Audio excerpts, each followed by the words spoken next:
আসসালামু আলাইকুম। শামস মেডিসিন টিপসে আপনাদের সবাইকে স্বাগতম। আমি আবারও চলে আসলাম আপনাদের মাঝে নতুন একটি টপিকস নিয়ে। আজকে আমাদের টপিক B54, যার জেনির হচ্ছে ভিটামিন বি কমপ্লেক্স। এটি আমাদের জন্য খুবই মূল্যবান, কারণ আমরা কম দামে এই ভিটামিনটি খেয়ে আমাদের বিভিন্ন শারীরিক অসুস্থতা দূর করতে পারি। সুতরাং ভিডিওটি সম্পূর্ণ দেখুন। যারা আমার চ্যানেলটি সাবস্ক্রাইব করেছেন তাদেরকে জানাই অসংখ্য ধন্যবাদ। যারা করেননি চ্যানেলটি সাবস্ক্রাইব করে পাশে থাকা বেল আইকনটি বাজিয়ে দিন এবং আমার নিত্য নতুন প্রয়োজনীয় ভিডিও পেয়ে যাবেন। চলুন আমরা চলে যাই আমাদের মেন টপিকসে। B54, যার জেনেরিক ভিটামিন বি কমপ্লেক্স, বাজারে নিয়ে নিচ্ছে স্কয়ার ফার্মাসিউটিক্যালস। B54 ক্যাপসুল হলো একটি স্বাস্থ্য সম্পূরক, যা বি কমপ্লেক্স ভিটামিনের পর্যাপ্ত সরবরাহ প্রদানের জন্য ডিজাইন করা হয়েছে। এই ভিটামিনগুলি বিভিন্ন শারীরিক ক্রিয়াকলাপের জন্য প্রয়োজনীয়, বিশেষত শক্তির মাত্রা বজায় রাখার জন্য। মস্তিষ্কের স্বাস্থ্যকে সমর্থন করতে একটি স্বাস্থ্যকর স্নায়ুতন্ত্রের প্রচারের জন্য এটি প্রয়োজন।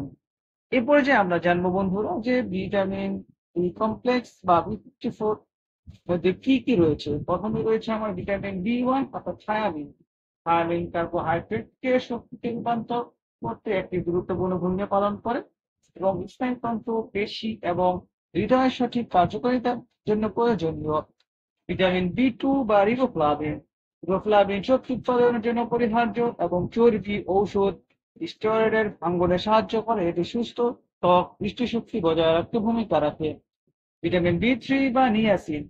সুস্থ ত্বক, স্নায়ু এবং হজম শক্তি বজায় রাখার জন্য নিয়াসিন গুরুত্বপূর্ণ। এটি শক্তি বিপাকে এবং ডিএনএ মেরামতে সাহায্য করে। Vitamin B5, pantothenic acid. Pantothenic acid coenzyme এর সাহায্যে বা সংশ্লেষণজনিত, যা কার্বোহাইড্রেট, চর্বি এবং প্রোটিনের বিপাকের একটি অপরিহার্য অণু। ভিটামিন B6 বা পাইরিডক্সিন। পাইরিডক্সিন অ্যামিনো অ্যাসিড বিপাক, নিউরোট্রান্সমিটার উৎপাদন এবং লাল রক্ত কোষ গঠনে জড়িত। এ পর্যায়ে আমরা জানবো ভিটামিন B7 বা বায়োটিন। ত্বক, চুল এবং ত্বকের স্বাস্থ্যের জন্য বায়োটিন অপরিহার্য। ভিটামিন B9 বা folic acid. Folic acid DNA সংশ্লেষণ এবং মেরামতের জন্য গুরুত্বপূর্ণ।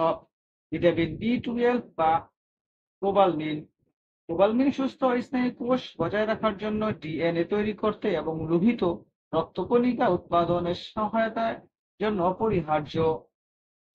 এই পর্যায়ে বন্ধুরা আমরা জানবো B54 এর উপকারিতা। প্রথমে রয়েছে শক্তি উৎপাদন। এই ভিটামিন কার্বোহাইড্রেট, চর্বি, প্রোটিনকে শক্তিতে রূপান্তর করার প্রক্রিয়া অবিচ্ছেদ্য অংশ। বিপাকীয় ফাংশনগুলিকে সমর্থন করে। মস্তিষ্কের স্বাস্থ্য। ভিটামিন বি, বিশেষ করে B6, B9 এবং B12 মস্তিষ্কের কার্যকারিতার জন্য গুরুত্বপূর্ণ ভূমিকা পালন করে। এই ভিটামিনগুলো নিউরোট্রান্সমিটার সংশ্লেষণে জড়িত, যা মেজাজ, স্মৃতি এবং জ্ঞানকে প্রভাবিত করে। এরপরে আমরা জানবো ত্বক, চুল এবং নখের স্বাস্থ্য কিভাবে কাজ করে। বায়োটিন অন্যান্য ভিটামিনের সাথে প্রায়শই চুল, ত্বক এবং নখের স্বাস্থ্য উন্নতির জন্য সুপারিশ করা হয়। B54 ভঙ্গুর নখ, পাতলা চুল এবং শুষ্ক ত্বকের মতো সমস্যা সাহায্য করতে পারে। এরপরে যে আমরা জানবো যে গর্ভ অবস্থায় এটা খাওয়া যাবে কিনা। ফলিক অ্যাসিড গর্ভ অবস্থা পরিহার্য, কারণ এটি ভ্রূণের স্নায়ুতন্ত্রের বিকাশে সাহায্য করে।